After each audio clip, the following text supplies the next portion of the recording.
Yo les trashers, Pokémon est encore un phénomène énorme. Les jeux vidéo et les cartes se vendent toujours autant depuis 20 ans et ce n'est pas prêt de s'arrêter. Et qui dit phénomène de masse dit merchandising, produits dérivés et déclinaisons Pokémon à toutes les sauces. On parle de produits officiels mais aussi ceux créés par les amateurs et les contrefaçons. Dans ce domaine, accrochez-vous, il y a des choses qu'aucun fan de Pokémon n'assumera. Aujourd'hui les amis, je vous propose de découvrir le pire de ce qu'a produit le phénomène Pokémon. Le porno Pokémon. Si, ça existe. Réalisé par Woodrocket en 2015, Strockmon met en scène Sacha, Ondine et Pikachu... Ouais bah, jugez pas SVP, fallait bien que je paye les factures. Bon, et puisque je sais que vous êtes curieux et que vous voulez connaître l'histoire, je l'ai regardé pour vous. Comme ça, vous éviterez de vous faire prendre par vos parents ou votre petite copine à mater des trucs du genre vraiment chelou. L'histoire est simple. Sacha se balade de chambre en chambre à la recherche de nouveaux Pokémon. Soudain, il rencontre un sus à sec qu'il analyse avec son Caresse-Dex. Alors oui, je vous préviens tout de suite, les jeux de mots sexuels, il y en a tout le temps et ça vole pas haut. Après cette capture, Sacha reçoit tous les honneurs et Pierre se fâche, un peu jaloux. Il veut enfin profiter de sa vie de dresseur tout seul. Il s'en va donc pour l'arène locale.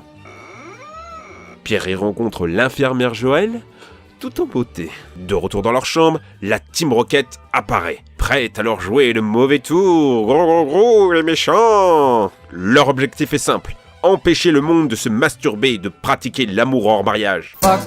Pikachu utilise alors une attaque aquatique, les méchants s'en vont, blablabla. Après ça, Misty décide de récompenser Pikachu et son dresseur, et c'est là que le règlement YouTube m'interdit de vous en montrer plus. 20 minutes dans ce latex qu'on imagine inconfortable pour la pauvre actrice Raizo Ford.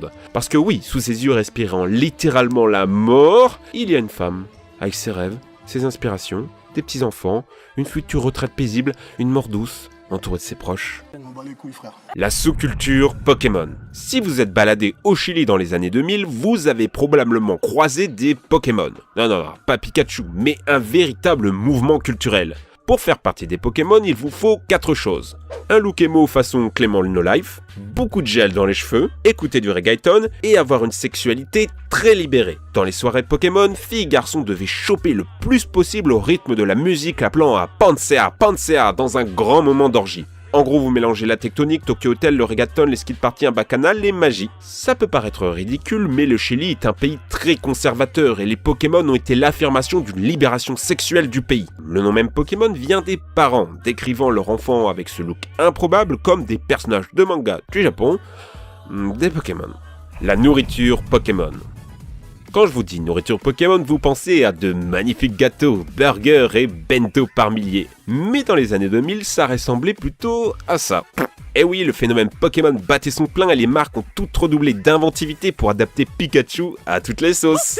Notamment Heinz et ses pâtes à la tomate en conserve. Pas très appétissant et il faudra me dire qu'est-ce que c'est que ce putain de Pokémon. Sablette, Evoli, Melofée, Carapuce et Chacha. Putain mais vous avez foutu quoi? Plus appétissant, Kellogg's avec ses gaufres et ses tartes. Technique marketing intéressante, il y avait une figurine différente dans chaque paquet selon le goût de la Pop-Tart. Du coup, si vous vouliez tous les attraper, il fallait vous choper un bon diabète. Toujours chez Kellogg's, matez-moi ce putain de paquet de céréales, c'est lettre bruyante. Oh.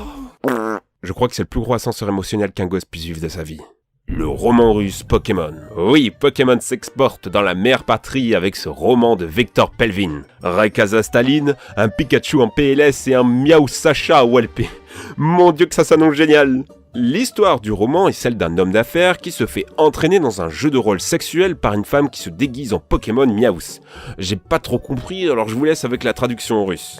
L'histoire est avec des terroristes heureux, des clochards apocalyptiques, un ancien sorcier chinois, designer sur Photoshop, l'assassinat avec un god de Vladimir Poutine en drag queen obsédé par l'âne de Shrek et qui décide de violer Pikachu qui pousse des cris en ayant comme un âne et en monologuant sur le capitalisme. Mais ça a l'air putain de génial! Les tatouages et piercings Pokémon. Les tatouages Pokémon sont souvent plutôt classe, comme ça ou ça. Alicia Thomas, qui est une artiste tatoueuse, a même entamé le projet de tatouer les 151 premiers Pokémon sur ses différents clients. Et 130 d'entre eux se sont déjà gravés un Pokémon dans la peau. Tortank sur un bras, Galopa sur des pieds et Mewtwo sous les aisselles. La douleur. Les tatouages Pokémon, c'est bien, mais pas toujours. En 2015, vous n'avez pas pu rater la news du tatouage Salamèche. Elle était sur tous les journaux. L'histoire a de quoi faire rire. Un mec de 27 ans bourré qui décide de se tatouer un Salamèche lui-même, avec un résultat plutôt approximatif. C'est posté sur Reddit, ça s'enflamme et des produits dérivés sont même créés. Fou! Mais ce Pokémon est en fait plutôt bien dessiné. Il est issu d'une série de Pokémon dans le style de Tim Burton. C'est juste trop stylé. On y trouve de très belles créations, dont ce Salamèche au look improbable. Autre histoire troublante, celle de Alex Finch qui, après s'être fait tatouer 6 Pokéballs sur le bras, a décidé dans le plus grand des calmes de leur donner un effet 3D avec une opération chirurgicale. Le voilà donc avec une grosse cicatrice et 6 belles pustules. À mon avis, il ne traversera plus les hautes herbes de la moindre fille. If you know what I mean.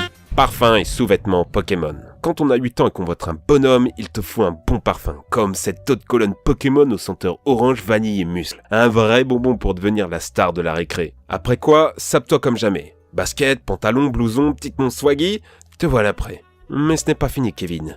Viendra le moment de la passion. Et pour ça, il te faut absolument des slips Pokémon. Il y en a pour tous les styles. Bon, on se moque des sous-vêtements Pokémon, ça peut paraître un peu ridicule, mais dites-vous qu'il existe aussi de sublimes culottes au féminin.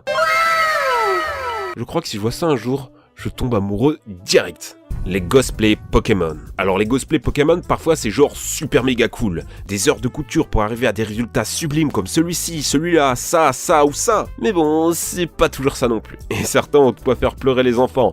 Musique Mastro.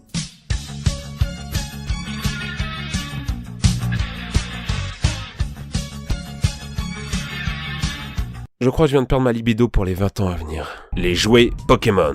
Et enfin, comment parler de Pokémon sans parler collection? La championne du genre est Lézard Courtenay qui possède une collection si grande qu'elle est inscrite dans le Guinness Book des records. Plus de 15 000 items différents. Et croyez-moi, le merchandising Pokémon est très vaste. On y trouve des perles comme ce gros ronflex qui donne envie de s'y blottir. Ou ce Chacha, en apparence normale, mais si vous soulevez ses vêtements, oh, ses muscles. Et c'est un jouet officiel. Mais le pire de Pokémon se trouve probablement dans les contrefaçons. Alors en France, c'est pas facile d'en trouver des vraiment moches, mais personnellement, j'ai grandi sur l'île de la Réunion, et là-bas, il y a des magasins qu'on appelle les Chinois.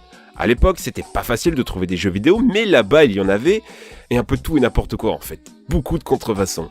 Ondine qui abusait de méthamphétamine, Serebii dans un triste champignon, ou Azumarill qui a littéralement aspiré ton âme. Mais ça c'est plutôt cool à côté de ce manège coréen qui te dit « Oh, viens ici petit enfant, que j'ouvre tes entrailles et suce tes intestins. » On se moque, mais c'est l'occasion de se souvenir de cette époque des débuts de Pokémon. C'était la folie, et comme vous avez pu le voir dans cette vidéo, c'était pas toujours très au point. Je vous invite à me raconter en commentaire vos plus beaux souvenirs de jeunesse Pokémon. Pour la nostalgie, je vous invite aussi à liker et partager. Allez les amis, ciao!